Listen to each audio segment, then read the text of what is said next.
C'est un fléau pour les ostréiculteurs. Les crépidules ont mauvaise presse dans le milieu de la pêche. Pour autant, ça n'a pas dissuadé SLP.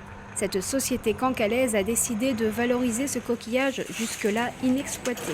Notre entreprise est née d'un constat, c'est que le berlingot de mer est un excellent produit, qu'il est en très grande abondance au large de nos côtes et qu'il est dommage donc qu'il ne soit pas sur nos tables.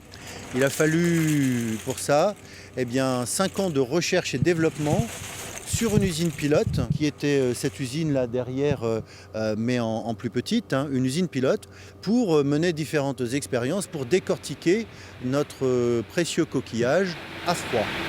Le décortiquage à froid, c'est justement ça l'innovation technologique de cette PME.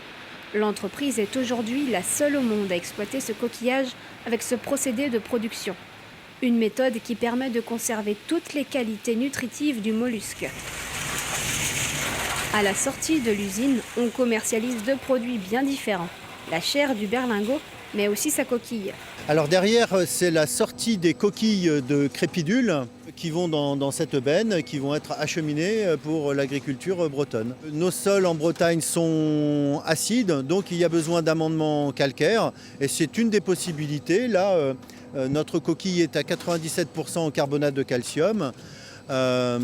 Donc il y a un arrêt du merle depuis 2013, le Grenelle de l'environnement. Donc à terme, je pense que c'est une alternative tout à fait intéressante et nous étudions ceci avec plusieurs groupes industriels.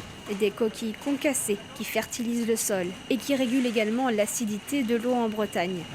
Quant à la chair du berlingot, elle est très appréciée en cuisine, notamment aux États-Unis et en Asie.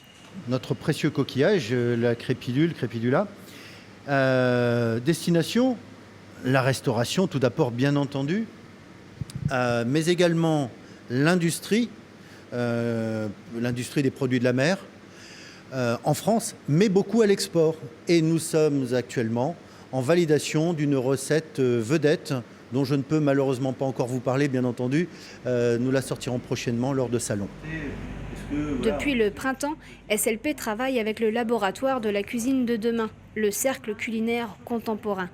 Ensemble, ils réfléchissent aux nouveaux modes de consommation et de commercialisation de la crépidule.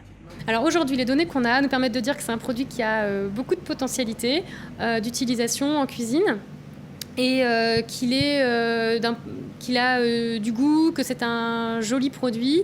Et donc on peut imaginer de faire énormément de choses avec.